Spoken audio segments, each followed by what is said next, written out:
The story is set in the deep swamps of America, where no humans live at all. The crocodiles there have become so clever and dangerous that they treat their prey like a game. A group of students reach the same place while roaming around and get trapped directly in the crocodiles' territory. Now it remains to be seen what will happen to them. The story begins in a deserted swamp where a criminal gang had a secret base. The police had been tracking them for a long time and raided one night. There was a shootout, and the criminals threw chemicals into the swamp to hide the evidence. Some criminals were caught and some managed to escape. This poisonous chemical spread through the river, causing the crocodiles to mutate. They became bigger, stronger, and far more dangerous than before. Local news began reporting about their brutal attacks. Tourists started disappearing, and even those who went to steal crocodile eggs were killed by these creatures. In the present time, Kyle is a biology student. Her elder brother was recently killed during a robbery at a convenience store. Kyle decides to immerse her brother's ashes on an island in Florida. Her best friend Alice accompanies her on this 21-hour-long drive. Alice had sold her car, so they had to go in Malika's car. Malika was Kyle's brother's friend, but Kyle never liked her. Still, they had to travel together out of compulsion. Sam, Malika's new boyfriend, also joins them. The four of them set out for the Florida islands. On the way, Alice tells Kyle that her mother withdrew all $2,000 from her account. She also got into debt due to gambling, so she now has to work extra hard to recover the money. Later, everyone stops at a small guest house. There, Alice tells Kyle that after her brother's death, she should move on in life. But Kyle still blames herself for the robbery because she was with her brother that day. Kyle and her brother were in a convenience store when a robber came in, grabbed a child, and demanded money. To save the child, Kyle's brother picked up a wrench and attacked the robber. But another accomplice was also present there. As he tried to grab the child, Kyle crawled toward a pistol to save her brother. But due to fear, she hesitated to pull the trigger. In that moment, the other robber pulled out his gun and shot her brother right in front of her eyes. That incident burned itself into Kyle's memory, and to this day she blames herself for it. The group later stopped at a petrol pump and then continued their journey. Kyle read a newspaper article saying that fish had begun attacking people. An old man nearby warned them, "If you don't get into the water, you'll be safe." After that, everyone got back into the car and continued driving. A little later, Malika suddenly announced that she had a surprise gift for everyone. Actually, she had already booked a small airplane, so everyone could reach the islands quickly, but no one was very happy about it. Even Sam didn't know about it beforehand. Kyle was scared because he hated heights and airplanes, but Malika didn't care about that. When everyone reached the small airport in their area, they met Frank, the captain of the flight. He didn't look like a professional pilot at all. His body smelled of alcohol, and he was smoking cigarettes inside the airplane. Seeing this, everyone grew a little worried, but still, the group decided to fly. Apart from the four friends, 5 more passengers were also on that flight. After takeoff, one man kept talking loudly on the phone, disturbing the other passengers. The irritation among them kept increasing. A middle-aged man sitting in the back finally lost his temper. He raised his fist in anger and warned the man to stop. But suddenly the plane started shaking violently. In the jolt, the middle-aged man's head hit something and he fell to the floor unconscious. Then they found out that one of the airplane's engines had failed and the second engine had caught fire. Cold sweat appeared on Captain Frank's forehead. He realized that an emergency landing was the only option left. But within moments, all the engines stopped working completely. The radio system was also damaged, so they couldn't send any distress signals. The plane began plummeting straight down toward the swampy land below. When the man regained consciousness, the plane had already crashed into a river near the swamp. Luckily, the water wasn't very deep. Alice rushed to pull the unconscious man to the shore, and slowly the rest of the passengers also made it out. By then, the airplane had shattered into many pieces. During the search, it was discovered that both the middle-aged man and the co-pilot were missing. Captain Frank started shouting their names and looking for them. Meanwhile, Kyle stepped into the river because she needed to find the box containing her brother's ashes, which was still inside the plane, but the co-pilot was nowhere to be seen, and they feared he might not have survived. Alice suggested that everyone should wait for the rescue team, but Captain Frank's expression suddenly changed, as if he was hiding something serious. Gradually, the truth came out. The airplane they were flying in was not officially registered. That meant there was no black box and no record of the flight's existence. As a result, no one would know their location. No rescue team was going to come for them. The biggest problem was that they were stranded in one of the most isolated, swampy regions of America, an area where no humans lived and no one ever passed by. However, Captain Frank knew a little about directions. He suggested to everyone that they should move toward the north because there was a chance of finding proper help about 40 miles away. Kyle first explained to everyone that they should collect all the useful things needed for survival. Everyone started gathering supplies when suddenly Alice heard a strange sound coming from the edge of the forest. Her curiosity grew, and she quietly separated from the group to investigate. She discovered a nest full of crocodile eggs. Alice remembered that crocodile eggs are sold for a high price. Thinking about her financial problems, she secretly placed the eggs in her bag without hesitation. Then she returned to the group as if nothing had happened. Meanwhile, everyone noticed something colorful floating on the surface of the river. Captain Frank immediately jumped into the water to pull it out. Kyle also went with him, and Sam, Malika's boyfriend, followed them. Captain Frank, Kyle, and Sam swam toward the floating object, trying to reach it. But as soon as they went a little farther, a massive crocodile suddenly appeared in front of them. It grabbed Captain Frank and dragged him underwater using its deadly spinning attack known as the death roll. Seeing this, everyone panicked and quickly swam back to shore in terror. The fear was overwhelming, and everyone was in complete shock. Kyle, who had deep knowledge of biology, understood crocodile behavior very well. She explained that this area was likely close to a crocodile nest, which made them more aggressive. Crocodiles are extremely protective of their territory. Now everyone realized that the most important thing was to get out of there as soon as possible. Captain Frank had pointed toward the north before his death, so the group decided to continue in that direction. At night, they sat around a fire talking, unaware that danger was silently closing in. One by one, everyone started falling asleep. Meanwhile, one of the men from the group got up to go to the toilet. Suddenly, his phone began ringing. He was thrilled to see that he was getting a network signal. As he tried to answer the call, the phone slipped from his hand. When he bent down to pick it up, a massive crocodile suddenly lunged from the bushes and clamped its jaws around his head. A blood-curdling scream echoed through the darkness. When everyone woke up early the next morning, they were horrified by what they saw. The man's body lay there, torn apart so brutally that his blood and flesh had mixed together. Everyone's blood ran cold at the sight. Captain Frank had once mentioned strange rumors about the crocodiles in this area. It was said that their speed was beyond belief, and their attacks were terrifyingly powerful. They killed not just to feed, but also for the thrill of hunting. Normally, crocodiles hide in the water when they sense humans nearby, but these crocodiles were different. They were fearless, aggressive, and far more dangerous than any normal crocodile. The local villagers had even given a name to a giant female crocodile living in the area. It was said that she had a dark mark on her face and was far more dangerous than the rest. Amidst all the tension, Alice suddenly spotted a structure in the distance that looked like a house. The team thought they might find help there, so everyone immediately started moving in that direction. As they moved forward, a middle-aged woman walked at the front. Everyone was stepping cautiously when Kyle suddenly heard a strange sound. The sound echoed faintly through the air, as if something was moving nearby. Kyle stopped immediately and signaled everyone to halt. She drew their attention toward the sound and told them to listen carefully. After pausing for a few moments and trying to locate the source, she pointed toward the bushes and warned everyone that several crocodiles might be hiding there. Taking control of the situation, Kyle told the woman walking ahead to stop and instructed everyone to stay close together. She explained that crocodiles often target people who are alone, but usually avoid attacking larger groups. At that very moment, a crocodile suddenly lunged out of the water and grabbed a woman, dragging her away. Everything happened so fast that no one could react. Within seconds, several more massive crocodiles appeared and attacked. The entire group ran desperately to save their lives and managed to reach an old wooden house, forcing their way inside. Everyone pushed the door together to shut it, but a crocodile grabbed one girl's leg before it could close. Her scream echoed through the dark, sending chills down everyone's spine. After intense struggling, her companions managed to pry open the crocodile's jaws and pull her inside. But the beast kept slamming against the door from outside, as if trying to break in and kill everyone inside. In the middle of this terrifying chaos, while everyone was focused on holding the door, Malika, whose careless behavior had already annoyed everyone, started acting selfish and panicked. She looked only for a safe place for herself, while Captain Frank kept shouting at her to help. After a long struggle, the crocodile finally retreated and disappeared into the water. But just then,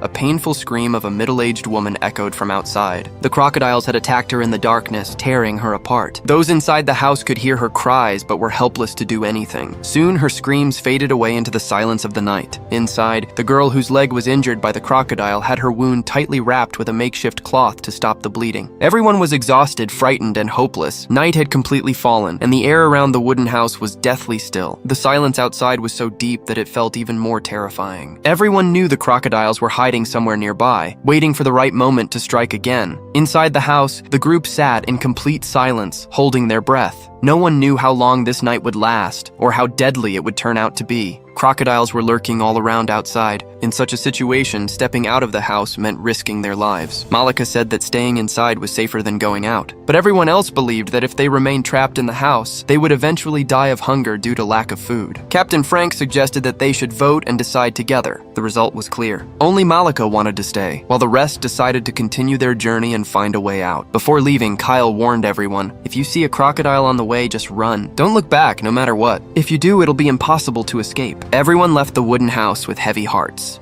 Now each step they took was like walking alongside death itself. Captain Frank once again reminded them how to survive a crocodile attack. He said, "If a crocodile comes from the front and catches you, hit it hard on the nose or poke it in the eye. That's its weak spot. But remember, if it pulls you underwater, there's nothing anyone can do." Hearing this, everyone became even more alert. Frank slowly opened the door and led the group outside. They moved carefully, holding their breath. Thankfully, no crocodile was visible at that moment. The group began walking slowly and cautiously, but the injured girl was in severe pain, making it difficult for her to walk. Her boyfriend supported her, helping her move forward. Meanwhile, Malika, who was already frustrating everyone, lost her patience and started complaining. She felt the injured girl was walking too slowly and delaying the group. Now, danger surrounded them from both sides. Crocodile attacks outside and broken trust within the group. They argued for a while before coming across a wide river that blocked their path. To reach the factory, they had to cross it, but the water looked extremely dangerous. One of the guides suggested building a raft from wooden logs and floating along with the current. He said it would help them cross quickly and save time. Malika feared that crocodiles might be hiding in the water, ready to attack, but the guide reassured everyone. "It rained last night," he explained. "In such weather, crocodiles can't control their body temperature. Right now, the danger is lower. They're probably hiding somewhere cool, which is why we don't see them." Hearing this, everyone quickly got to work. They knew they had to escape before sunset. The injured girl sat on the shore watching as the others tied the wooden logs together. After some effort, the raft was finally ready. Everyone was about to climb on when Kyle suddenly remembered that his brother's bag was still lying on the shore. One of the boys ran back to grab it, but at that very moment, the water began to ripple violently, and several massive crocodiles emerged from beneath the surface. Everyone's heart started beating fast, and the atmosphere was filled with fear. Panic had spread among the group. Two crocodiles were slowly moving towards them in the water. Meanwhile, the injured girl seemed to have made a decision. She looked at her boyfriend for the last time. There was both love and pain in her eyes, and she softly said a few words. Suddenly, she jumped into the water. She did not want everyone to be left behind or in danger because of her. She sacrificed herself to attract the attention of the crocodiles so the rest could escape. Her boyfriend screamed in agony and tried to save her, but Frank and Sam held him tightly and stopped him. In a few moments, a crocodile grabbed the girl in its jaws and pulled her underwater. Only ripples and red, blurred waves remained on the surface. Everyone was heartbroken after witnessing the girl's sacrifice, but the team had to move forward and take care of their friend. After a while, they reached the factory marked on the map. When they looked inside, there were many bullet shells lying on the floor. Frank said these were bullets from the Special Task Force, but there was no mention of this factory on the map. He suspected this place was a secret facility where illegal things were made, and the police must have raided it at some point. He shouted loudly,